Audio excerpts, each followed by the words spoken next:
নমস্কার, শিপ্রা টিউটোরিয়াল চ্যানেলে সবাইকে তোমাদের স্বাগত জানাই। আজকে আমি তোমাদের ক্লাস 9 নবম শ্রেণী ক্লাস 9 এর প্রথম বিষয়বস্তু দিয়ে আলোচনা শুরু করব। আমি 5 to 10 এর মধ্যে 5, 6, 7, 8 এর নানা রকম বিষয় আলোচনা করি আমি আমার চ্যানেলে। 10 এরও অনেক বিষয় আলোচনা করি, কিন্তু 9 এর আজকে থেকে শুরু করব। তো 9 এর বিষয়বস্তুটাই হচ্ছে ফরাসি বিপ্লবকে কেন্দ্র করে, ফ্রেঞ্চ রেভলিউশনকে কেন্দ্র করে। এই ফরাসি বিপ্লব ফ্রান্সে কেন হয়েছিল, তার যে বিভিন্ন কারণ, ফ্রান্সের রাজনৈতিক অবস্থা, অর্থনৈতিক অবস্থা, সামাজিক অবস্থা, যে বিভিন্ন অবস্থাগুলো কিভাবে দায়ী ছিল ফরাসি বিপ্লব ঘটার ক্ষেত্রে, ফ্রেঞ্চ রেভলিউশনের বিভিন্ন সাইড, সেই বিষয়বস্তু কি, সেটি হলো বিপ্লব পূর্ববর্তী ফ্রান্সের রাজনৈতিক অবস্থা। ফরাসি বিপ্লবের আগে ফ্রান্সের কেমন রাজনৈতিক অবস্থা ছিল, সেটাই আজকে আমার আলোচ্য বিষয়বস্তু বা ডিসকাশনের টপিক। যে ফ্রেঞ্চ রেভলিউশনের আগে ফ্রান্সের পলিটিক্যাল সিচুয়েশন কেমন ছিল, পলিটিক্যাল এনভায়রনমেন্ট কেমন ছিল, এটাই ডিসকাস করব। তো এই যে ফরাসি বিপ্লবের আগে ফ্রান্সে মূলত স্বৈরাচারী রাজতন্ত্র ছিল। স্বৈরাচারী রাজতন্ত্র মানে অটোক্রেটিক মোনার্কি এটা ছিল, এবং এই স্বৈরাচারী রাজতন্ত্র মানে রাজারা, ফ্রান্সের রাজারা তাদের ইচ্ছা অনুযায়ী শাসন কার্য পরিচালনা করতেন, নিজেদের ইচ্ছা অনুযায়ী অ্যাডমিনিস্ট্রেশন চালাতেন। তো এই যে স্বৈরাচারী রাজতন্ত্র, এর সূচনা বা বিগিনিং ঘটান ফ্রান্সের রাজা ত্রয়োদশ লুই, 13 লুই প্রথম এই স্বৈরাচারী রাজতন্ত্রের সূচনা করেন বা বিগিনিং করেন। এবং তার পরবর্তী কালে ত্রয়োদশ লুইয়ের পরে চতুর্দশ লুই থেকে ষোড়শ লুই, 14 লুই থেকে 16 লুই, এই সময়ে যারা রাজত্ব করেন আর কি, চতুর্দশ লুই, পঞ্চদশ লুই এবং ষোড়শ লুই, এদের সময় কিন্তু এই স্বৈরাচারী রাজতন্ত্রের পূর্ণ বিকাশ ঘটে, ডেভেলপ হয় এই 14 to 16 লুইয়ের সময়কালটায়। তো এই সময় কিন্তু ফ্রান্সে স্বৈরাচারী রাজতন্ত্র ছিল, অটোক্রেটিক মোনার্কি, রাজারা ইচ্ছা অনুযায়ী তারা শাসন করতেন। এবং তোমাদের রাজার একটি উক্তির দ্বারা বোঝালে তোমরা বুঝতে পারবে কতটা রাজারা নিজেদেরকে ক্ষমতাবান মনে করতেন। চতুর্দশ লুই মানে 14 লুই, তিনি নিজে বলেছিলেন যে আমি রাষ্ট্র, আই অ্যাম দ্য স্টেট। আমি রাষ্ট্র মানে আমার উপরে রাষ্ট্র মানে আমি, আমার ক্ষমতা যা রাষ্ট্রের ক্ষমতার সমান, আমি যে কথাগুলো বলবো সেগুলোই রাষ্ট্রের কথা অনুযায়ী মানা হবে। এর থেকে বোঝা যায় যে কতটা ক্ষমতাবান ছিলেন বা নিজেকে মনে করতেন চতুর্দশ লুই বা 14 লুই। ইনি একজন ফ্রান্সের স্বৈরাচারী রাজা ছিলেন, অটোক্রেটিক কিং ছিলেন। এবং এই চতুর্দশ লুই তো এরকম ছিলেন। তার পরবর্তীকালে যখন পঞ্চদশ লুই রাজা হন, তিনি আবার কি ঘোষণা করেছিলেন যে প্রজাদের শাসন করার জন্য যে সমস্ত প্রয়োজনীয় আইন, সমস্ত কিছু প্রণয়ন করার ক্ষমতা একমাত্র রাজার আছে। মানে 15 লুই তিনি অ্যানাউন্স করেছিলেন যে প্রজাদের, পাবলিকদের যে রুলস করার জন্য, তাদেরকে শাসন করার জন্য যে সমস্ত আইন বা রুলস রেগুলেশন প্রণয়ন করার ক্ষমতা, ফর্মুলেট করার পাওয়ার একমাত্র রাজার আছে। ভাবতে পারছো কত বড় ক্ষমতা। আবার অনেক সময় রাজার আদেশ এবং অনুশাসন সেগুলোই আইন হিসাবে গণ্য হতো। মানে রাজা যেটা আদেশ করতেন, যেটা অর্ডার দিতেন, এবং তার অনুশাসন, তার ডিসিপ্লিন, তার অর্ডিনেন্স, সেগুলোকেই কিন্তু ল বলে মানা হতো। রাজা এতটাই ক্ষমতাবান ছিলেন, এতটাই স্বৈরাচারী ছিলেন। আর সব থেকে বেশি স্বৈরাচারী ছিলেন কে? ষোড়শ লুই। তিনি প্রচন্ড দাম্ভিক একজন রাজা ছিলেন, প্রচন্ড অহংকারী, ইম্পেরিয়াস কিং ছিলেন। তিনি আবার যা খেয়াল করতেন, যা তার ইচ্ছা হতো সেটাই আইন বলে মানা হতো। মানে অদ্ভুত একটা সময় সেই সময় ছিল ফ্রান্সে। তো রাজারা এইভাবে যখন স্বৈরাচারী ভাবে তাদের নিজেদের ইচ্ছা অনুযায়ী শাসন করতেন, কিন্তু প্রজাদের প্রতি কিন্তু তারা কোনো কর্তব্য পালন করতেন না, কোনো ডিউটি তারা করতেন না। এবং শুধু রাজারাই নয়, রাজ কর্মচারীরাও কিন্তু প্রচন্ড পরিমাণ, মানে রয়্যাল এমপ্লয় যারা ছিল, তারাও কিন্তু প্রচন্ড পরিমাণে দুর্নীতিগ্রস্ত ছিল।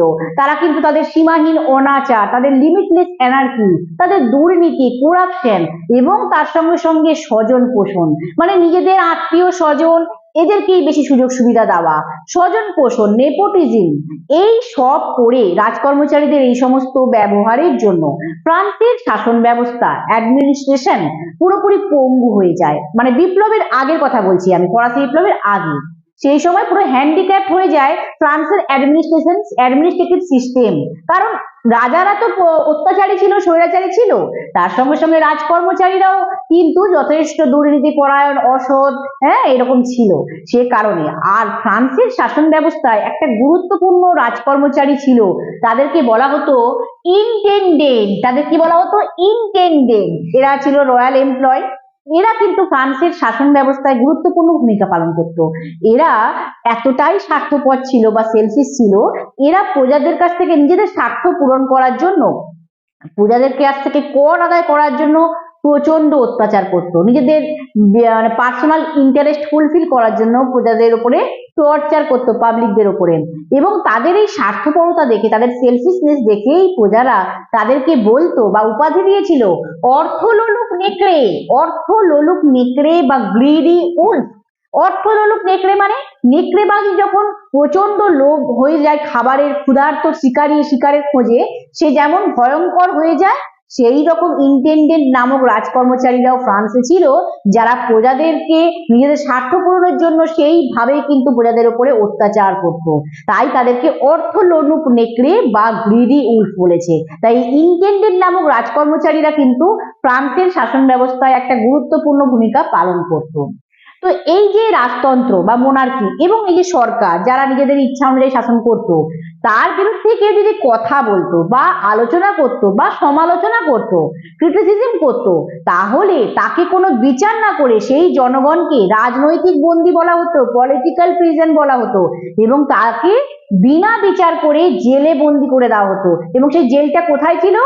বাস্তিল দুর্গ। সেই জেলটা কোথায় ছিল? বাস্তিল দুর্গ। এই বাস্তিল দুর্গ সম্পর্কে তোমাদের আমি পরে আরো বিস্তারে বলবো, ভীষণ অনেক ভালো করে বলবো আর কি।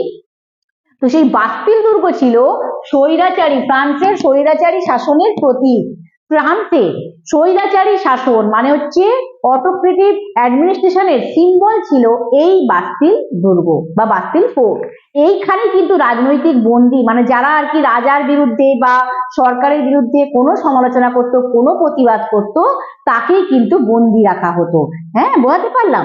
তো এই ছিল ফ্রান্সের শাসন ব্যবস্থা, যা কিন্তু ভয়ঙ্কর ছিল সেই সময়। সাধারণ জনগণের কোনো কিন্তু মানে স্বাধীনতা ছিল না, ফ্রিডম ছিল না।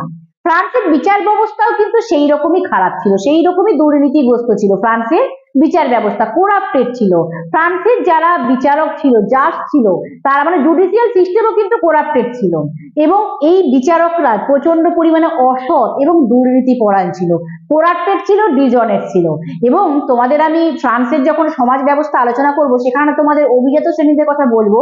অ্যারিস্টোক্রেট যারা ছিল, সেই অভিজাত শ্রেণীদের প্রচুর অর্থ থাকতো, টাকা পয়সা থাকতো। তারা কি করতো? এই অর্থের বিনিময়ে এই সমস্ত বিচারকদের পদগুলোকে কিনে নিত, জাজের যে পোস্টগুলো কিনে নিত। ভাবতে পারছো? মানে বলা যায় কি, বিচার ব্যবস্থাটা পুরো একটা প্রহসন ছিল, একটা ফেয়ার ছিল অ্যাডমিনিস্ট্রেটিভ এই জুডিশিয়াল সিস্টেমটা। আর বিচারকরা যারা বংশ পরম্পরায় নিযুক্ত হতো, মানে বাবা বিচারক, তার ছেলেও বিচারক, তার ছেলেও বিচারক, এইভাবে বংশ পরম্পরা হেরিডিটারি অ্যাপয়েন্টেড হতো এই সমস্ত জাজরা। তারা নিজেদের ন্যায় বিচার করবে, জাস্টিস করবে, তার অপেক্ষা তারা নিজেদের স্বার্থ সিদ্ধিতে বেশি মনোযোগ দিত, মানে নিজেদের পার্সোনাল ইন্টারেস্ট ফুলফিল করাকেই বেশি ইম্পর্টেন্স দিত। তাই জন্যই বলা হচ্ছে ফ্রান্সে বিচার ব্যবস্থা একটা প্রহসন ছিল, একটা জুডিশিয়াল সিস্টেমটাই পুরোপুরি একটা ফেয়ার ছিল। আর ফ্রান্সের বিচার ব্যবস্থায় আরেকটি খুবই গুরুত্বপূর্ণ বিষয় বা গুরুত্বপূর্ণ পরোয়ানা ছিল, একটা গ্রেপ্তারি পরোয়ানা, অ্যারেস্ট ওয়ারেন্ট। সেটা কি? সেটি হলো লেটার দ্য ক্যাসে। লেট্র দ্য ক্যাসে, লেট্র দ্য ক্যাসে, যাকে ইংরেজিতে বলা হয় লেটার ডি ক্যাসে। এটা কি? এটা হলো একটা, এর কথা মানে হচ্ছে ফ্রান্সে এটি হচ্ছে একটি সিলমোহর যুক্ত চিঠি, একটা সিলড লেটার, যেটা ফ্রান্সে রাজাদের একটা গোপন আদেশ বা প্রাইভেট একটা অর্ডার ফ্রান্সের রাজারা সেটা দিত বা কোনো সচিব দিত, যেটাকে পরোয়ানা বলা হচ্ছে। এই পরোয়ানা বা এই ওয়ারেন্টটার মধ্যে রাজার সই থাকতো, অবশ্যই সিগনেচার থাকতো, অথবা সিলমোহর থাকতো বা সিল করা থাকতো। সেই পরোয়ানাতে যদি বলা হতো যে কোনো ব্যক্তি বা কোনো ফ্রান্সের জনগণ, সে রাজনৈতিক বন্দী মানে রাজার বিরুদ্ধে কথা বলুক বা না বলুক, তাকে যদি সেই পরোয়ানাতে বিচার না, তাকে মানে বন্দী করার কথা বলা হতো, তাকে বিনা বিচার করেই কোনো বিচার না করেই তাকে বন্দি করা হতো এই গ্রেপ্তারি পরোয়ানার মাধ্যমে।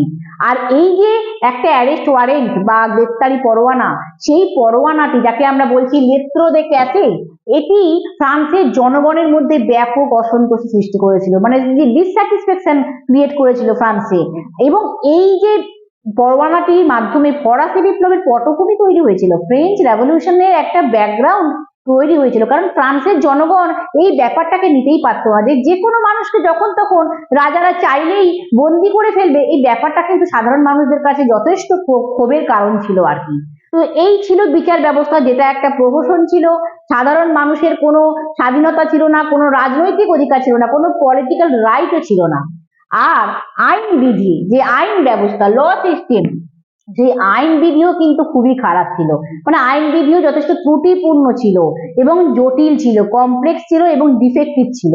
এবং পুরোপুরি সমগ্র ফ্রান্সে 400-র বেশি আইন চালু ছিল, ভাবতে পারছো 400 এইরকম ল ছিল, এত রকমের ল ছিল, এত রকমের আইন ছিল।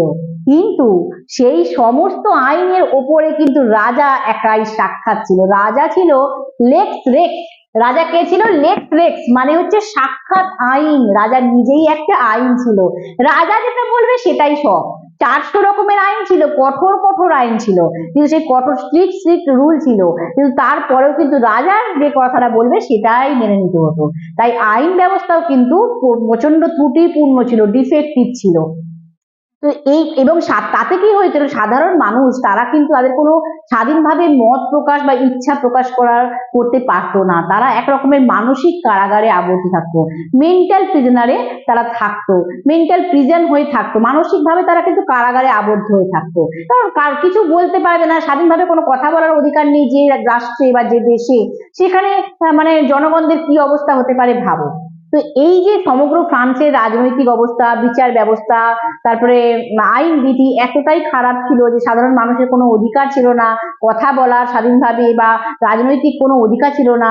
এইসব দেখেই বিখ্যাত দার্শনিক ভলতেয়ার তিনি বিপ্লব পূর্ববর্তী ফ্রান্সের যে রাজনৈতিক অবস্থা, অর্থনৈতিক অবস্থা বলতে পারো, সামাজিক অবস্থা বলতে পারো, এগুলো পরে আলোচনা করব। এই বিপ্লব পূর্ববর্তী ফ্রান্সের অবস্থা দেখে, রাজনৈতিক অবস্থা দেখেই মূলত তিনি বলেছিলেন, তাকে ব্যাখ্যা করতে গিয়ে বলেছিলেন যে ফ্রান্সকে রাজনৈতিক কারাগার বলেছেন। ফ্রান্সকে কি বলেছিলেন? রাজনৈতিক কারাগার, অর্থাৎ পলিটিক্যাল প্রিজন। কেন? কারণ এই যে ফ্রান্সের স্বৈরাচারী রাজতন্ত্রে কঠোর দমনমূলক শাসনের কারণে, মানে এই যে অটোক্রেটিক মোনার্কি, তার যে একটা এই যে মানে কি বলবো রিপ্রেসিভ রুল, সেটার কারণে কি হয়েছিল, সাধারণ জনগণদের কোনো স্বাধীনভাবে মত প্রকাশ করতে পারতো না, মানে তাদের কোনো ফ্রিডম অফ স্পিচ ছিল না, তারা কথা বলতে পারতো না। তার সঙ্গে সঙ্গে আরো কি হয়েছিল, ফ্রান্সের অর্থনীতি, সামাজিক বৈষম্য চরম আকার ধারণ করেছিল, মানে ইকোনমিক সিস্টেম এবং সোশ্যাল সিস্টেম, এটাও কিন্তু মানে তার যে একটা বৈষম্য, ডিসক্রিমিনেশন, একটা বিশাল হিউজ মানে রূপ নিয়েছিল আর কি। এগুলো আমি পরে আলোচনা করবো, পরের ক্লাসে তোমাদের অর্থনৈতিক অবস্থা, সামাজিক অবস্থা কেমন ছিল সব আলোচনা করবো। তো এগুলো সবই খারাপ ছিল, চরম আকার ধারণ করেছিল। এক প্রকারে বলতে পারো ফ্রান্সের জনগণেরা একটা বন্দির জীবন কাটাতো, যেটা তোমাদের আগেই বললাম, রাজনৈতিক বন্দির জীবন, পলিটিক্যাল একটা প্রিজনে লাইফ লিড করতো ফ্রান্সের সমস্ত জনগণেরা। এবং তার ফলে কি হয়েছিল, এই যে নিপীড়নমূলক একটা পরিবেশ তৈরি হয়েছিল, মানে একটা অপ্রেসিভ একটা এনভায়রনমেন্ট, সেইটাকে প্রতীক করে, সেটাকে সিম্বল করে কিন্তু দার্শনিক ভলতেয়ার ফ্রান্সকে, বিপ্লব পূর্ববর্তী ফ্রান্সকে রাজনৈতিক কারাগার বলেছেন। বিপ্লব পূর্ববর্তী ফ্রান্সের রাজনৈতিক অবস্থাকে ব্যাখ্যা করতে গিয়ে দার্শনিক ভলতেয়ার একে রাজনৈতিক কারাগার বলেছেন। ভাবতে পারছো ফ্রান্সের রাজনৈতিক অবস্থা বিপ্লবের পূর্বে কেমন ছিল, কতটা মানে কঠিন ছিল, কতটা মানে জনগণদের কি অবস্থা ছিল। সে কারণেই এটা একটা বিশাল কারণ ছিল রাজনৈতিক অবস্থাটা, যে ফ্রান্সের বিপ্লব ঘটার ক্ষেত্রে। কারণ জনগণেরা কতদিন সহ্য করবে, একটা সময় তো তাদের ধৈর্যের বাঁধ ভাঙবে, সহ্যের বাঁধ ভাঙবে। তাই সেই সহ্যের বাঁধ ভেঙে একটা সময় কিন্তু ফরাসি বিপ্লব হয়েছিল, ফ্রেঞ্চ রেভলিউশন হয়েছিল। তার আগের রাজনৈতিক অবস্থাটা তোমাদের আমি আলোচনা করলাম। আশা করি তোমরা বুঝতে পারলে যে তখন রাজারা কেমন ছিল, কতটা স্বৈরাচারী ছিল, কতটা অন্যায় অত্যাচার করতো ফ্রান্সের জনগণদের ওপর। আশা করি তোমরা বুঝতে পারলে। তো এইখানে এই বিষয়ে আমি আলোচনা শেষ করছি, এবং আলোচনা শেষে তোমাদের বলতে চাই, যারা এখনো শিপ্রা টিউটোরিয়াল চ্যানেল সাবস্ক্রাইব করোনি, তারা চ্যানেলটি সাবস্ক্রাইব করে নাও। আর পাশে থাকা বেল আইকনটি অবশ্যই প্রেস করো, তবে নোটিফিকেশন পাবে। কেন আমি আজকে থেকে কিন্তু ক্লাস 9 এ আলোচনা শুরু করেছি। 9 এর বিভিন্ন টপিক এবার আলোচনা করব, তাই যারা ক্লাস 9 এ পড়ো তাদের জন্য, তাদের উদ্দেশ্যে বলছি, তোমাদের যারা ফলো করছো ভালো, 8 থেকে যারা 9 এ উঠেছো তারা অনেকেই আমার চ্যানেলকে ফলো করো, তাই যারা দেখো রেগুলার তাদেরকে উদ্দেশ্যে বলছি তোমরা তোমাদের বন্ধু বান্ধবদের মধ্যে শেয়ার করো, যাতে তারাও এই ইতিহাসের এই বিষয়গুলোর দ্বারা উপকৃত হয়। তো এইখানে আমি আমার আলোচনা শেষ করছি। নমস্কার।